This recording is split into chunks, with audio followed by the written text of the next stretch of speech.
Hello Benizens! Welcome back to my channel. So for today's episode ang pag-uusapan natin is all about deed of sale with assumption of mortgage or popularly known as Pasalo. So I'm no for sure na naririnig nyo na itong terms na to or yung mga incident na ganito, yung mga sumasalo sa bayaran. Sana all may sumasalo. Ito rin ay oftentimes tinatawag din repurchase property. Ito yung ating i-discuss ngayon. We will understand the concept, ano yung process at ano yung mga basic requirements na kailangan if ever na you will encounter this scenario. At i-add din natin kung ano yung mga best thing to do, tsaka kung ano yung mga kailangan natin gawin if ever talaga na makaka-encounter tayo ng mga ganitong scenario or may mag-o-offer sa atin or tayo mismo ay magbibinta, ipapasalo natin yung mga property. If gusto nyong malaman about these matters, then just stick around. Please watch the full video para mas lalo nating maintindihan when it comes to this matter. By the way, I'm Gineerbens and welcome back to my channel. This channel creates video tutorial and construction related videos. Now, kung yun yung mahanap yung video, please do consider subscribing my channel. By the way guys, I'd like to ask you a favor to please subscribe my channel kasi as I saw the analytics sa aking channel, actually like 5% only yung mga nanonood na nagsusubscribe. Yung iba nanonood lang.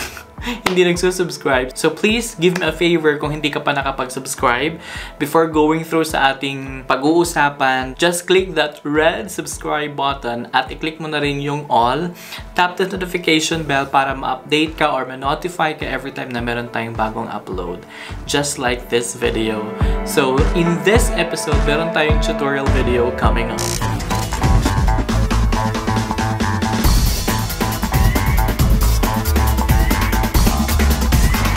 So ito na nga guys, ang ating pag-uusapan for this episode ay tungkol sa deed of sale with assumption of mortgage. Ito yung tinatawag or kadalasan nating na-encounter na pasalo. Especially, it really happens sa mga real property at even sa mga sasakyan, sa mga motor, sa mga meron tayong naririnig na mga ganong incident. So in this episode, ang ating pag-uusapan is related sa real property or sa mga lupa at bahay ang ating ifo-focus in this episode. So let's begin the discussion kung ano yung ating dapat malaman at ano yung dapat nating gagawin if ever na magkakaroon or ma-encounter natin itong mga scenario na ganito. Unang-una, kailangan nating malaman when it comes to buyer and when it comes to seller. So sa kanilang dalawa, kailangan alam natin yung purpose kung bakit gagawin natin itong pagpapasalo ng property. So let's talk about first sa buyer.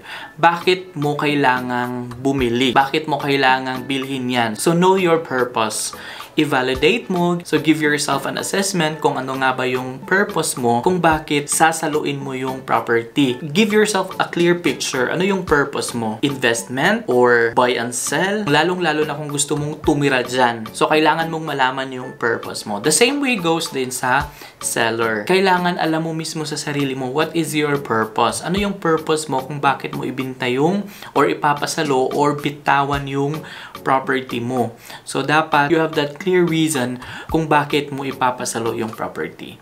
So bakit nga ba nangyari itong pagpapasalo ng property? Ito yung mga kadalasang rason. So basically ito rin yung ma-encounter nyo na kadalasang rason kung bakit pinasalo yung property. Unang-una is, well, in a particular order, I just mentioned first this, maybe merong emergency na nangyayari. It's either sa health, lalong-lalo na ngayon, pandemic, baka merong so emergency na merong kailangan ng pera, kung kaya't yun yung rason kung bakit nila ibitawan yung property. Then, pangalawa siguro, nawala ng trabaho. Alam mo naman ang sitwasyon ngayon, ang daming mga company na nagle-let go sa kanilang mga empleyado. So, maybe that's the reason, especially sa setup natin ngayon. And then, maybe yung iba na talagang nagtatransfer or bumalik sa mga provinces nila dahil nga natanggal sa trabaho. So, that means you need to move also, especially kung dahil lang sa trabaho, kung kaya't andun kayo sa area na yun. Diba? Kadalasan merong ganun. So, might be that's the reason. Then, yung ibang reason na actually siya common, yung minsan kasi naghihiwalay yung mag-asawa and tapos gusto na nilang bitawan yung property. Hati nilang pera dahil sa paghiwalay. So, bibitawan nila yung property na meron sila. So actually, that's the common reason kung bakit nangyayari yung pagpapasalo ng bahay. And ano nga ba yung benefits when it comes to buyer also? Ano yung benefit niya kung ikaw ay bibili ng pasalo or sasaluin mo yung property? Unang-unang magandang reason kung bakit mas maganda rin bumili sa mga ganitong setup dahil yung price ng property, most likely, yun din yung babayaran mo. Yun din yung amount na makukuha mo. Syempre, di ba? Kung ikaw ang buyer, you have to know the original price and then kung magkano yung markup niya kasi alam naman natin yung real property nag-increase ng price yan. So, kung meron na mga increment na amount, then alam mo sa sarili mo kung paano yan i-deal. So, basically, ang pinaka-point natin dun is kadalasan talaga sa mga nangyayari, yung pinaka-original price, yun din yung dapat makuha mo. Then, i-mention na rin natin to na magandang rason kung bakit bibili ka na lang or sasalo ka na lang ng property is ready for occupancy. Ready na siya. So, andun na kung gusto nyo mag-transfer, pwede ka na mag-transfer, diba? So, actually, yun yung mga kadalasang reason kung bakit mas maganda rin na kumuha kayo ng pasalo na property. So, next natin is, we need to know the history of that property.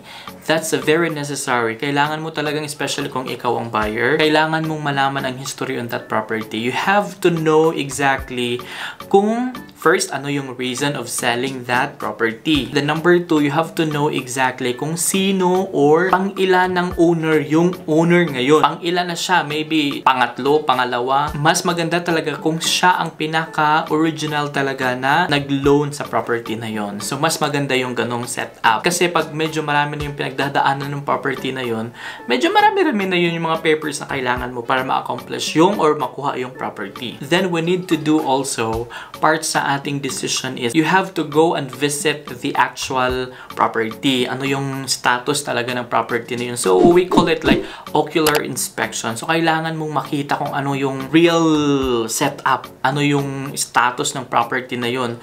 I-check mo kung ang electrical, okay pa ba? Okay pa ba yung electrical dyan sa property na yan?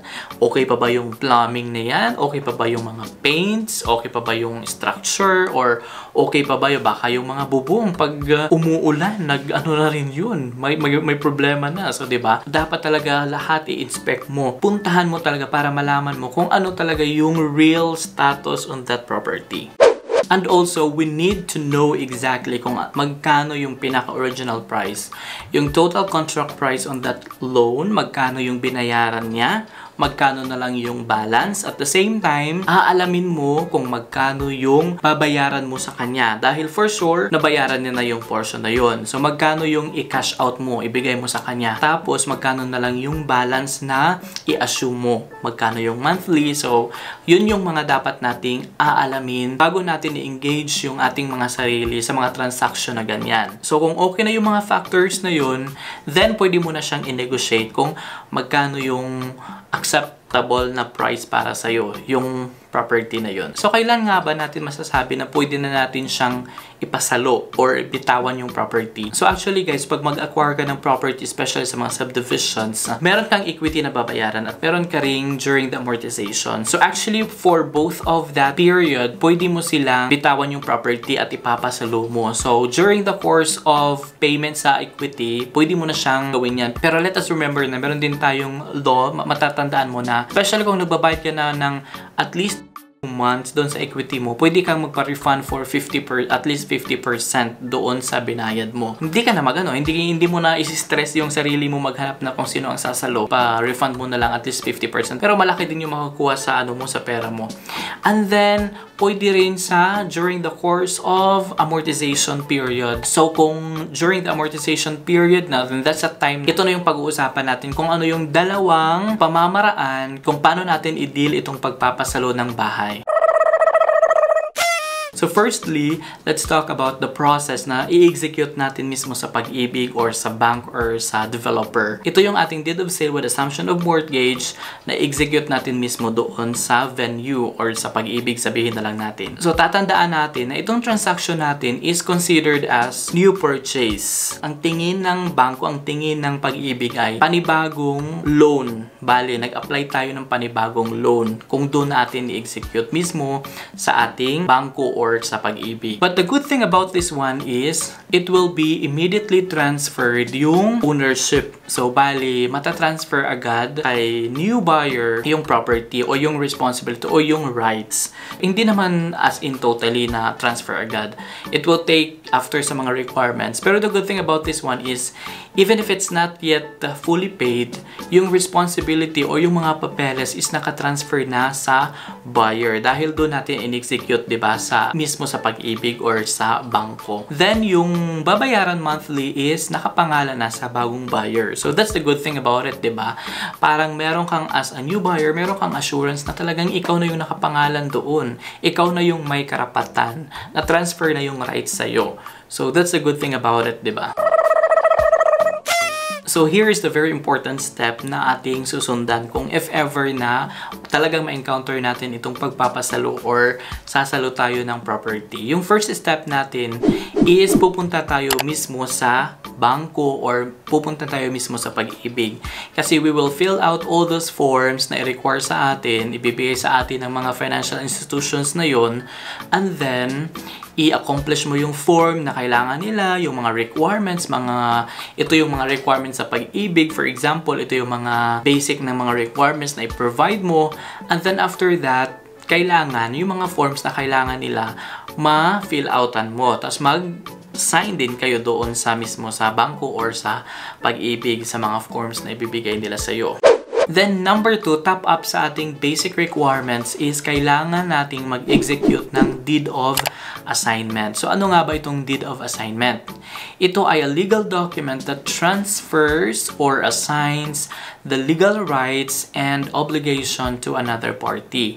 So, that means to say, yung seller ay i-assign na niya yung ating buyer or yung bagong owner na nagpapatunay na yung karapatan niya ay ibibigay or i-assign na niya doon sa buyer or sa bagong owner. So, kailangan meron kang deed of assignment. At ang ating magaling na attorney, dapat yung gagawa niyan. So, dapat kukuha kayo ng magaling na attorney para i-stipulate yung mga terms and conditions na ilalagay dyan sa deed of assignment. The same way, kailangan nyo rin mag-execute ng notice of assignment of contract. Dahil sa document na ito, formally, i-inform nyo yung financial institution na itong property na to is being transferred sa bagong owner. So, yun yung purpose ng ating notice of assignment of contract. Then, mag-execute din kayo, top up to that, deed of sale with assumption of mortgage dahil i-assume mo nga yung balance doon sa property na yon sa Pag-Ibig or sa bangko. So, dapat yung gagawin nyo is deed of sale with assumption of mortgage. So, meron kang deed of assignment, meron kang notice of assignment of contract, at meron ka din deed of sale with assumption of mortgage. And advice ko, mas maganda kung talagang doon kayo mismo, itong process na to, sa Pag-Ibig kayo mismo mag-execute ng mga papeles na to at itong mga deed of sale sa attorney nyo gagawin para talagang legal lahat ng mga dokumento na makukuha mo. Then, yung isang process ay internal agreement. So, it would be between buyer and seller. So, hindi nyo i-inform si financial institution na nag-transfer na ng rights si seller kay buyer. So, hindi nyo i-inform si financial institution. Ang gagawin nyo lang ay gagawa lang kayo ng deed of conditional sale sa katunayan na meron ka ring dokumento na panghahawakan itong si buyer na ikaw na yung mag-continue doon sa balance ng property. Tapos, kailangan mo rin kumuha ng SPA or Special Power of Attorney para pagkuha ng titulo after mong ma-fully paid yung balance, hindi mo na hahanapin yung seller dahil meron ka ng SPA para pagkuha ng titulo pagkatapos mong bayaran yung balance ng bahay. So actually, itong pangalawang natin, yung internal agreement, hindi na hassle sa part ng buyer na mag-provide pa ng mga dokumento para i-approve ng financial institution na qualified ba siya, yung financial capacity niya. Actually, yun yung mga reason kung bakit internal agreement yung ginawa dahil maybe si buyer walang maipakitang mga kumpleto na dokumento para justify na ma-approve siya ng financial institution para makuha niya yung bahay. So actually, that most of the reason kung bakit nag-internal agreement na lang sila. Either may history si buyer na hindi na-approve kay Pag-Ibig or sa bangko, kung kaya internal agreement yung ano nila. Pero actually guys, napaka-risky talaga itong internal agreement dahil hindi mo malalaman pagkatapos ng nakupo.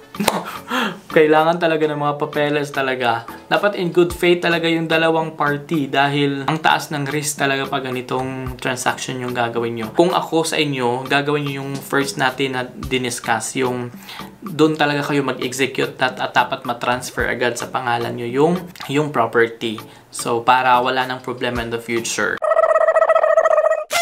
So I guess that's it for this video. I hope na you learned something out from this video. And if you do, please do consider subscribing my channel. Tap the notification bell so that you will be notified whenever na magkakaroon tayo ng mga bagong upload. Guys, please subscribe my channel kasi yung iba nanonood tapos hindi nag-subscribe. And that's it for this vlog. Have a great day and God bless. Bye!